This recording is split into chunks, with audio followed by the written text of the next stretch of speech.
ফতুল্লা থানার মামলা, ফতুল্লা থানার যে ঘটনাটা ঘটেছে যে রেজাউল করিম নামে একজন ব্যবসায়ী যার বাসা ফতুল্লা সস্তাপুর এলাকায় গত 27শে নভেম্বর এই নাগবোচা হালিম এবং বাদল দুই ভাই তাদের নেতৃত্বে এই বাসায় ডাকাতির যে ঘটনাটা ঘটে সেখানে মূলত রেজাউল করিমের বাসার জানালার গ্রিলটা কেটে একজন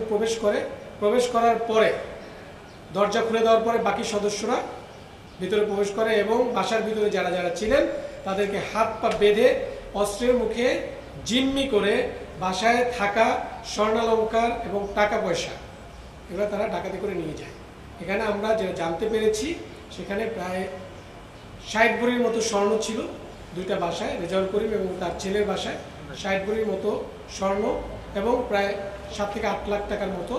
ক্যাশ টাকা ছিল। এই নাগবোচা হালিমের ছবি সহকারে সিসি ক্যামেরার যে ছবি সেটা সহকারে কিন্তু প্রকাশ পায় এবং সেটাকে লক্ষ্য করেই আমরা আমাদের কার্যক্রমটা চলমান রাখি এবং সেই গোয়েন্দা তৎপরতারই গতকাল আমরা একটা আমাদের চৌকস আভিযানিক দল সিদ্ধিরগঞ্জের বাস স্ট্যান্ডে যে অভিযানটা পরিচালনা করে এবং সেখান থেকে তাকে আমরা অ্যারেস্ট করতে সক্ষম হই। নগদ পেমেন্টে 500 টাকা পর্যন্ত ক্যাশব্যাক আর লেনদেনে প্রতিদিন ডিপ ফ্রিজ এবং ঘন্টায় ঘন্টায় এসি টিভি সহ দারুণ সব গিফট।